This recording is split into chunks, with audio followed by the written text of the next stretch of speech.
खुलुमबाय बयखौबो ओम पूर्ण परब्रह्म ज्योति स्वरूपाय नमो नमः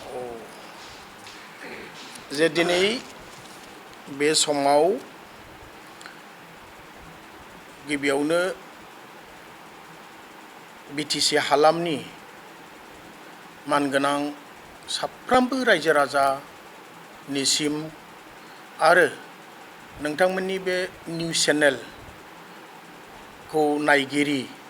साफ्रोमबोनिसिम दुलाराय ब्रह्म धोरोम आफादनि जानानै खुलुमनाय सिबिनाय बावहरग्रोबाय लोगोसेयै दा सोलिबाय थानाय दुर्गा फुजा बे दुर्गा फुजानिबो साफ्रोमबो रायजो राजानिसिम जोंनि हामग्लायथि बावहरनाय जाबाय दिनैनि बे समाव दुलाराय ब्रह्म धोरोम आफादनि आं लेङाइ आफादगिरि फतेन्द्र बसुमतारीजों लोगोसेयैनो गाहाय नेहाथारि मानगोनां जगत चन्द्र ब्रह्म दंफायो आंजों लोगोसे दुलाराय ब्रह्म धोरोम आफादनिनो लोगो नेहाथारि दयाल बसुमतारी दङ आरो हारिमु दालाय आफादनि नेहाथारि दिमुसा ब्रह्म दङ आरो दिनै बेवहाय जिल्लानि उदालगुरि जिल्ला ब्रह्म धोरोम आफादनि मैखोम आफादगिरि मथिराम ब्रह्म आफाजों लोगोसे लेङाइ आफादगिरि गकुल चन्द्र ब्रह्म आरो आइजो आफादनि जिल्लानि आफादगिरि थमेश्वरी बाग्लारि आइजों लोगोसे सासे मैखोम सोद्रोमा आइ दङ आरो दखरा आफादनि दंदेरो आरो जोंनि मिरुनि दिक्षा गुरु जोंनि बयनिबो सिबिजाग्रा दासिम धोरोमखौ गाबथानानै लाखिनाय ब्रह्म धोरोमखौ दिक्षा गुरु बिराज महन बसुमतारी आफा दङ दा बेखिनियाव जों दिनै खौरां मेल लानायानो जाहैबाय थांनाय 22 सेप्तेम्बर बिटिसिनि 5थि बिसायख'थि जालांबाय दा बे 5थि बिसायख'थिनि रिजाल्टआबो 26 सेप्तेम्बराव डिक्लेयार जाबाय एबा माने रिजाल्टआबो ओंखारलांबाय दा बे रिजाल्टआव जोङो दुलाराय ब्रह्म धोरोम आफादा गोजोननायजों मोजां मोननायजों देरगाथाव साबायखर बावथाव बिपिएफ हान्जानि जि 28 सा बिजाथि बांसिन बिजाथिजों देरहासार जानो हादों दा बे देरहासार जानाय साफ्रोमबो बिजाथि बिथांमोनखौ लोगोसेयै इउपिपिएलनि 7 सा बिजाथि आरो बिजेपिनि 5 सा बिजाथि साफ्रोमखौबो जों गिबियाव बरायनानै लाबाय खुलुमनाय सिबिनाय आरो बिथांमोननि हामग्लायनाय जोङो बावहरग्रोबाय दा दिनै फैबाय थानाय 5 अक्ट'बर बिटिसि खुंथायनि बा बिटिसि सरकारनि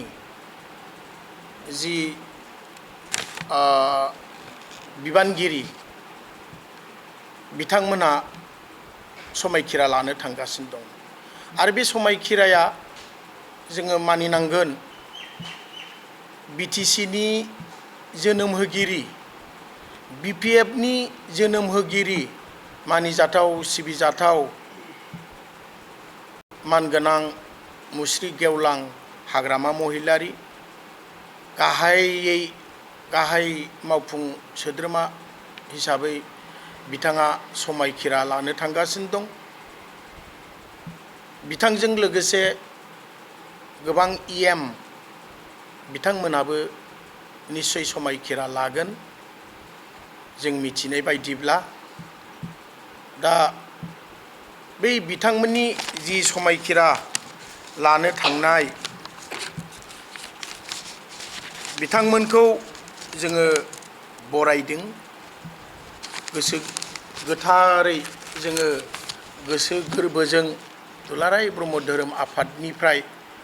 जोङो रोजा रोजा साबायखर बावनायजों लोगोसे जोङो बरायनानै लादों बिथांमोना हामग्लायथि बावदों बिथांमोनजों लोगोसे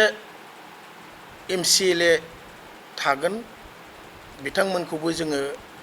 बरायनायजों हामग्लायथि बावहरबाय आसा खालामदों बै समायखिरा लागिरि BTC खुंथायनि जि मावफुं शिब हाग्रामा महिलारि सारनि दैदेननायाव EM बिथांमोन MCLA बिथांमोन ज'है BTC खुंथाय अर्थात BTC हालामनि बर'फोरनि जि गांनाय उखैनाय जौगानो गोनां हाबाफारिफोर थानाय गोबां मावनो गोनां थानाय बर'फोरजों लोगोसे बाहेरनि बर'फोरनि जि अभाब अभियोग गासिखौबो मावफुंलांनो हागोन होननानै जोङो जोबोरैनो मिजिंथिदों आरो जोङो आफा आनान गसाइ पुर्ण परब्रह्म ज्योति स्वरूपनावबो दुलाराय ब्रह्म धोरोम आफादनि जिल्लानि गोबां जिल्लानि जानानै जोङो आनान गसाइनि खाथियाव आरज गाबनाय थादों मानगोनां मुस्रि गेवलां हाग्रामा महिलारि सारनि दैदेननायाव बे BTC खुंथाया जोबोरै खौसेथि गोजोन बयनिबो मोजां मोनलायनाय अनलायनाय आरो जौगाथाय हाबाफारिया ग्रोम ग्रोम मै आवगायलांबाय थानो हाथों बेखिनिखौ मिजिं थिनानै जों दिनै बे दुर्गा फुजा सोलिबाय थानायनि गेजेरजों नोंथांमोननि खौरां मेलनि गेजेरजों जोङो बिथांमोननिसिम हामग्लायनाय बावहरनायजों लोगोसे आफा आनान गसाइनाव बिथांमोननि न'खर बिथांमोननि जिउ सोलेर बिथांमोननि साननाय हनाय गोजोर जाथे जालांबाय थायो आफा आनान गसाइया बिथांमोनखौ हेफाजाब होबाय थायो बेखौनो जोङो दुलाराय ब्रह्म धोरोम आफादनिफ्राय आरज गाबनानै बेखिनियावनो फोजोबनाय जाबाय साबायखर थाबाय